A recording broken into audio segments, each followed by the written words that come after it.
अपना बिहार देख रहे हैं आप, आपके साथ मैं हूं शिप्रा झा। केंद्रीय गृह मंत्री अमित शाह के सीमांचल दौरे का आज दूसरा दिन है। अमित शाह इस वक्त किशनगंज में हैं और अब से थोड़ी देर में अमित शाह किशनगंज के ऐतिहासिक बूढ़ी काली मंदिर में पूजा अर्चना करेंगे। ये मंदिर करीब 121 साल पुराना है और ऐसी मान्यता है कि इस मंदिर में मांगने वाली सारी मन्नतें पूरी होती हैं। ये तस्वीर आप अपने टीवी स्क्रीन पर देख रहे हैं बूढ़ी काली मंदिर की, जहां बस थोड़ी देर में केंद्रीय गृह मंत्री अमित शाह पहुंचने वाले हैं और उससे पहले पूरी तैयारी कर ली गई है। शंखनाद महिलाओं की तरफ से यहां किया जा रहा है। बीजेपी के तमाम नेता गृह मंत्री अमित शाह के साथ मौजूद हैं। सभी बड़े नेता उनके साथ हैं और कुछ ही देर बाद गृह मंत्री अमित शाह इस मंदिर में पहुंचेंगे। मंदिर काफी खास है, प्राचीन मंदिरों में से एक है जिसमें माना यह जाता है कि यहाँ जो भी मन्नतें मांगी जाती हैं वो सभी पूरी होती हैं। आपको बता दें कि अमित शाह का आज दौरे का दूसरा दिन है जिसमें वो किशनगंज पहुंचे हैं, जहां बूढ़ी काली मंदिर में पूजा अर्चना करेंगे।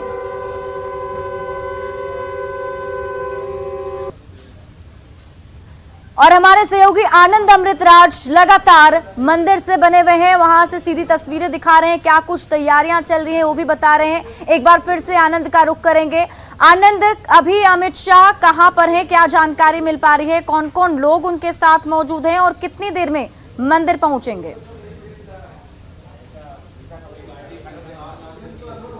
देखिए, जो जानकारी मिल रही है कि अमित शाह कभी भी यहाँ पर पहुँच सकते हैं। इसके पहले हम आपको लगातार तस्वीर दिखा रहे हैं मंदिर की, बूढ़ी काली मंदिर की।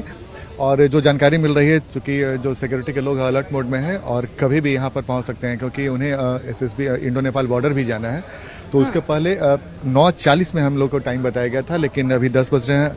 और जो जानकारी मिली कि कभी भी यहाँ इस मंदिर परिसर में केंद्रीय गृह मंत्री यहाँ पर पहुँच जाएंगे। लेकिन उसके पहले तैयारी बहुत ज़बरदस्त है। हम कुछ जो मंदिर के प्रांगण में जो कुछ महिलाएं उनसे बातचीत करने की कोशिश करते हैं। आप लोगों ने स्वागत की तैयारी कर लिया है? जी। शंख वगैरह बजा रही थी, एक बार फिर से बजा के सुनाती। अभी नहीं? अच्छा, ये बताइए कि कितना उत्साह है अमित शाह जी यहाँ पर पहुँच रहे हैं? तो बहुत उत्साह है, बहुत सुपर एक्साइटेड। अच्छा, क्या कुछ कैसे स्वागत करने वाली, क्या कुछ करिए, कुछ बता। शंख बजा के उलध्वनि दे के उनका स्वागत किया जाएगा। उसके बाद वहाँ पूजा अर्चना होगी और फिर प्रसाद वितरण होगी। तो इस मंदिर में इस मंदिर का कुछ इतिहास बताएंगे? क्या है इस मंदिर का? 1902 में तो बना, ये तो मैं जानते हैं, लेकिन और इस मंदिर के बारे में बोला था जो भी मन्नत आदमी मांगता है तो पूरा होता है। बिल्कुल आनंद, आप इस पूरी खबर पर नजर बनाए रखिए। जब अमित शाह वहां पहुंचेंगे तो वो तस्वीरें भी दर्शकों को दिखाएंगे। बहुत बहुत शुक्रिया तमाम जानकारी के लिए। बढ़ते हैं आगे। और केंद्रीय गृह मंत्री अमित शाह ने किशनगंज के ऐतिहासिक मंदिर में पूजा अर्चना की और यहाँ शाह करीब आधा घंटे बाद जो है पहुंचने वाले हैं। जानकारी ये मिल रही है कि बस कुछ ही देर के बाद वो यहाँ पहुंचने वाले हैं। और आइए बात करते हैं अमित शाह के सीमांचल दौरे की। सीमावर्ती जिलों की सुरक्षा के संकल्प की मुट्ठी बीचे भारत माता की, भारत माता की।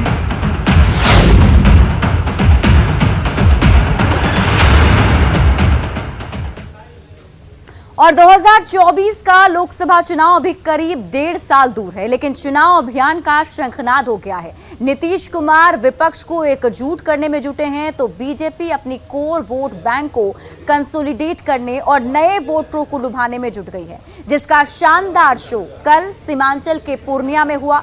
सीमांचल से अमित शाह ने न सिर्फ बिहार की जनता बल्कि पश्चिम बंगाल के वोटरों को भी साफ साफ संदेश दिया।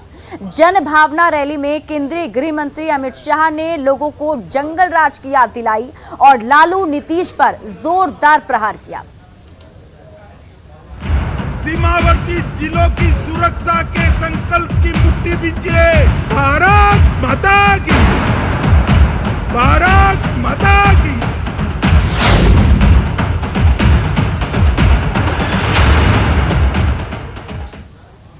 और सीमांचल में शाह के निशाने पर आरजेडी अध्यक्ष लालू प्रसाद और सीएम नीतीश कुमार रहे। अमित शाह ने अपने भाषण में 22 बार लालू नीतीश का नाम लिया तो 10 बार जंगल राज का जिक्र किया। नीतीश पर बिहार की जनता को धोखा देने और प्रधानमंत्री बनने के लिए चारा घोटाला करने वालों के साथ सरकार बनाने का आरोप लगाया।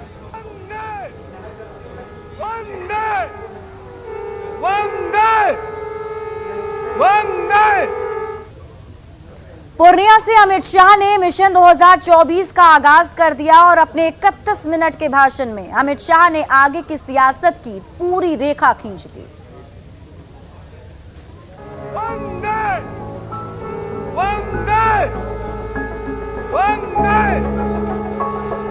एक बार जोरदार तालियों के साथ इन महिलाओं के शंखनाद के साथ ही मिशन 2024 का आगाज सीमांचल की धरती से हो गया।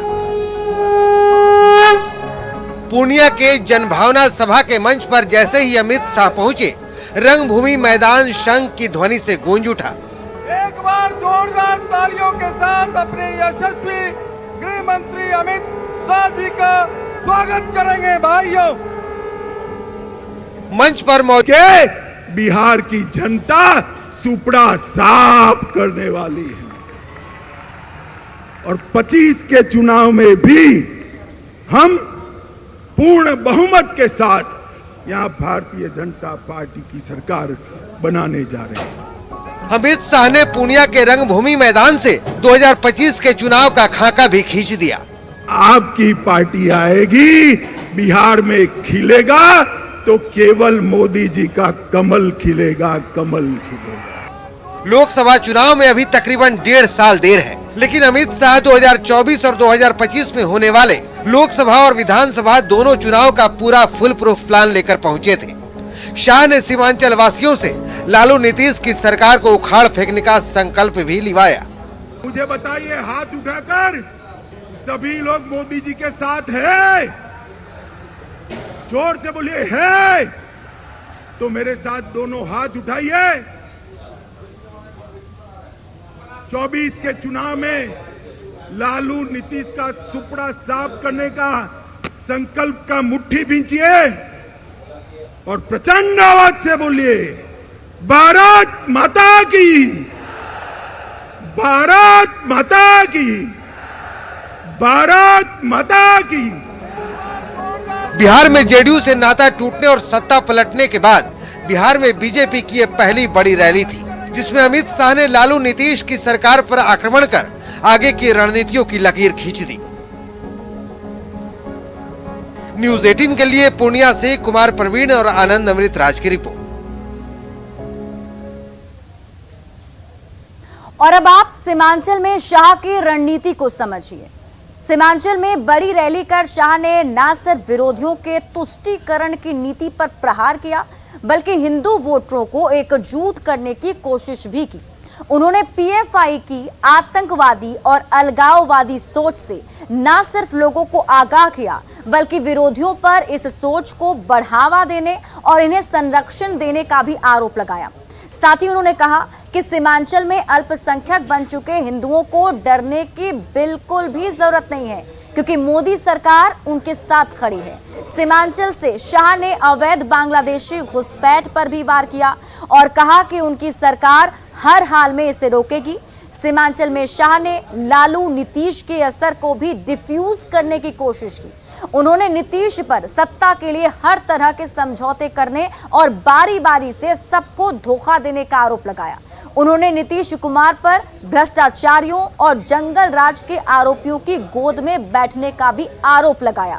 सीमांचल से शाह ने लालू नीतीश की जातिवादी राजनीति पर भी कड़ा प्रहार किया और पश्चिम बंगाल की जनता को साफ साफ संदेश दिया कि 2024 में बीजेपी जीत का परचम जरूर लहराएगी। और अब देखिए, जहां नीतीश के सामने विपक्ष को एकजुट करने और वोटरों तक पहुंचने की दोहरी चुनौती है, तो बीजेपी का लक्ष्य सिर्फ और सिर्फ वोटरों तक पहुंचना ही है। नीतीश के सामने विपक्षी एकजुटता की चुनौती, बीजेपी के सामने वोटरों को जुटाने की चुनौती है। तो भाषण में शाह ने 22 बार लालू नीतीश का जिक्र किया, लोगों को 11 बार जंगल राज की भी याद दिलाई और नीतीश कुमार को धोखेबाज बताया। बिहार की जनता से धोखे का आरोप उन्होंने नीतीश कुमार पर लगाया। यानी कि सीमांचल दौरे के दौरान जब उन्होंने पूर्णिया में जन भावना रैली को संबोधित किया तो एक एक करके हर उस सवाल का जवाब दिया और साथ ही साथ लालू प्रसाद और नीतीश कुमार पर जमकर हमला बोला। बढ़ते आगे, शाह के बयान पर बिहार में सियासी घमासान छिड़ गया है। विरोधियों ने बयान पर वार किया तो बीजेपी ने विरोधियों पर पलटवार किया है। जी का सीमांचल का जो दौरा था वो तो अभी शुरुआत है। 2024 के एजेंडा को उन्होंने फिक्स किया है कि विकास के मुद्दा पर हम चुनाव लड़ेंगे और बिहार को अगर जनता रूपी जनार्दन का बिहार में आशीर्वाद मिला और मेरी सरकार बनी तो बिहार को देश के सबसे अग्रणी राज्यों में खड़ा करेंगे। केंद्रीय गृह मंत्री अमित शाह जी का कल के पूर्णिया दौरा में बिहार की जनता, सीमांचल की जनता ने आईना दिखाने का काम किया है भारतीय जनता पार्टी को और बताने का काम किया है कि बिहार की जनता का विश्वास और समर्थन भाजपा ने खो दिया है। जिस दिन भाजपा बिहार में सत्ता से बाहर हो गई और महागठबंधन की सरकार बन गई, एजेंडा तो उसी दिन तय हो गया, चाहे वो 2024 हो या 2025 हो। और यही भाजपा का सत्ता से बाहर हो जाना और विपक्ष का एकजुट हो जाना। देश के आदरणीय गृह मंत्री अमित शाह जी घबराहट में हैं और घबराहट ऐसी कि माननीय मुख्यमंत्री जी का नाम अपने भाषण में 71 बार ले रहे हैं। भाई, बिहार परिवर्तन और शंखनाद की धरती रही है। आगे 2024 में बिहार से परिवर्तन की बयार बह चुकी है, वह देश में जाकर के परिवर्तन का स्वरूप लेगा। गृह मंत्री अमित शाह ने कल पूर्णिया पहुंचकर ललन सिंह पर सवाल खड़े करते एक साधारण सा व्यक्ति क्षेत्रीय दल का तथा कथित अध्यक्ष ये शोभा नहीं देता है। देश के जुमलेबाज गृह मंत्री अमित शाह जी बिहार आते हैं और हमारे राष्ट्रीय अध्यक्ष के विषय में अदरगल टिप्पणियां करते हैं। अमित शाह जी को यह ज्ञात होना चाहिए कि जब उनकी उम्र महज 10 वर्ष थी तब से हमारे राष्ट्रीय अध्यक्ष आदरणीय ललन सिंह जी राजनीति में सक्रिय हैं। 1974 के छात्र आंदोलन की उपज है। संघर्षों के दम पर अपना राजनीतिक जीवन जिया है और यह मुकाम हासिल किया है। उन लोगों की तरफ बांटने की राजनीति कभी नहीं की है। और इसी बीच लालू प्रसाद से जुड़ी बड़ी खबर सामने आ रही है। लालू प्रसाद दिल्ली के लिए रवाना हुए हैं। कल बताया जा रहा है कि कल उनकी मुलाकात सोनिया गांधी से होगी और दिल्ली से ही सिंगापुर जाने का उनका कार्यक्रम है। आपको बता दें कि इलाज के लिए लालू प्रसाद यादव सिंगापुर जाएंगे। अमित शाह और बीजेपी पर भी लालू प्रसाद यादव बरसे। उन्होंने कहा कि बिहार में बीजेपी का सफाया हो जाएगा। तो खबर आपको बता रहे हैं, लालू प्रसाद यादव से जो हैं कल उनकी मुलाकात सोनिया गांधी से हो। इससे पहले भी लालू प्रसाद यादव ने सोनिया गांधी से मुलाकात को लेकर के जिक्र किया है। उन्होंने कहा है कि सोनिया गांधी से मुलाकात होगी उनकी और इसके बाद वहीं से वो सीधे इलाज के लिए सिंगापुर चले जाएंगे। उन्हें अपने बेहतर इलाज के लिए सिंगापुर भी जाना है और ये उनका कार्यक्रम दिल्ली से होगा। और जब दिल्ली में सोनिया गांधी से कल उनकी मुलाकात होगी उसके बाद लालू प्रसाद यादव सिंगापुर के लिए रवाना हो जाएंगे।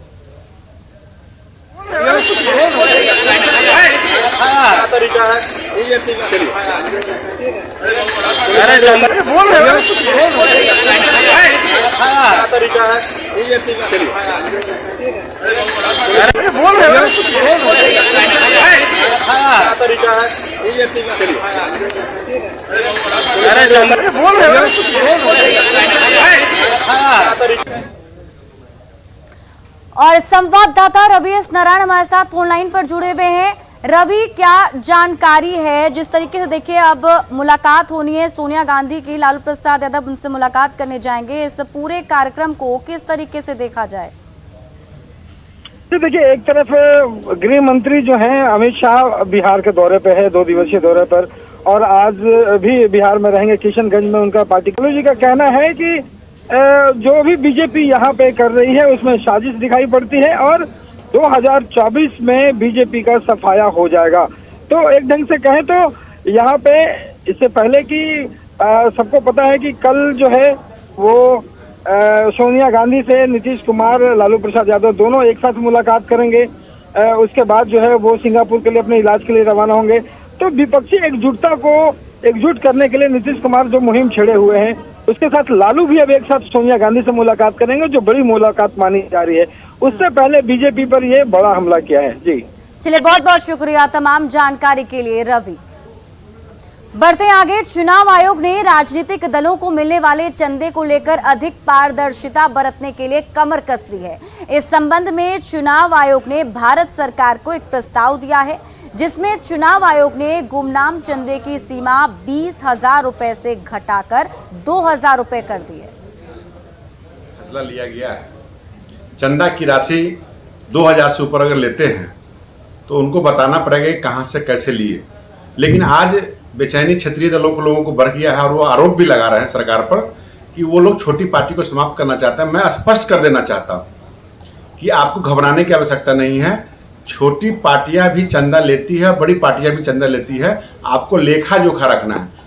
जरा भारतीय जनता पार्टी का जो चुनाव इलेक्शन बॉन्ड है उसका भी होना चाहिए कि कहाँ से पैसा ला रहा है, कौन जो है घराने के लोग, कॉरपोरेटर लोग, कौन कौन लोग उनके चुनावी बॉन्ड खरीदे हैं, इसका भी लेखा जोखा होना चाहिए। देखिए, हमको लगता है कि 20,000 कोई ठीक रकम थी, लेकिन अब इलेक्शन कमीशन ने कहा है तो उस पर क्या करना है, लोगों को देना ही चाहिए जानकारी। लेकिन अभी 2,000 आजकल तो पैसा का वैल्यू भी इतना कम हो गया, और उसमें 2,000 तक की भी कोई जानकारी दे। और एक तरफ जो भारतीय जनता पार्टी को जो चंदा मिल रहा है, और अभी दिखा ना नोएडा में एक जो टावर टूटा, अवैध ढंग से उसका निर्माण किया गया था, जिस कंपनी ने निर्माण किया था उस कंपनी ने चंदा दिया है बाकायदा भारतीय जनता पार्टी के कोष में। तो इन चीजों पर इलेक्शन कमीशन का ध्यान होना चाहिए ना। पारदर्शिता की वकालत करते आ रही है। चुनाव में बाहुबल और धनबल दो महत्वपूर्ण फैक्टर हैं जिसने चुनाव को सबसे ज़्यादा गंदा किया है। जनप्रतिनिधित्व कानून 1951-29C के अनुसार 20,000 रुपया तक नगद चंदा लेने का प्रावधान पहले से था, इसे 2,000 कर दिया गया है। और फिलहाल इस बुलेटिन में अभी के लिए बस इतना ही। आप देखते रहिए न्यूज़ 18 बिहार झारखंड।